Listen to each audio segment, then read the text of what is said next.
ध्यान योग की विधि और बैठने के प्रकार का वर्णन। जो ध्यान योग का साधन करे उस बुद्धिमान साधक को चाहिए कि सिर गले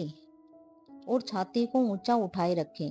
इधर उधर न झुकने दे तथा शरीर को सीधा और स्थिर रखे, क्योंकि शरीर को सीधा और स्थिर रखे बिना तथा सिर गला और वक्षस्थल ऊंचा किए बिना आलस्य, निद्रा और विक्षेप रूप विघ्न आ जाते हैं। अतः इन विघ्नों से बचने के लिए उपयुक्त प्रकार से ही बैठना चाहिए। इसके बाद समस्त इंद्रियों को बाह्य विषयों से हटाकर उनका मन के द्वारा हृदय में निरोध कर लेना चाहिए। फिर ओमकार रूप का नौका का आश्रय लेकर अर्थात ओमकार का जप और उसके वाच्य पर ब्रह्म परमात्मा का ध्यान करके समस्त भयानक प्रवाहों को पार कर लेना चाहिए। भाव यह है कि नाना योनियों में ले जाने वाली जितनी वासनाएं हैं वे सब जन्म मृत्यु रूप भय देने वाले स्तोत्र हैं।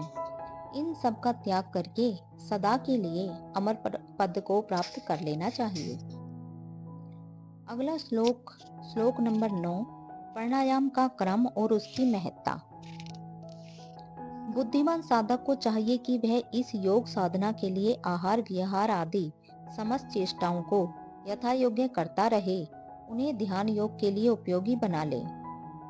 योग शास्त्र की विधि के अनुसार प्राणायाम करते करते जब प्राण अत्यंत सूक्ष्म हो जाए तब नासिका द्वारा उसे बाहर निकाल दें। इसके बाद जैसे दुष्ट घोड़ों से जुते हुए रथ को अच्छा सारथी बड़ी सावधानी से चलाकर अपने गंतव्य स्थान पर ले जाता है, उसी प्रकार साधक को चाहिए कि बड़ी सावधानी के साथ अपने मन को वश में रखे,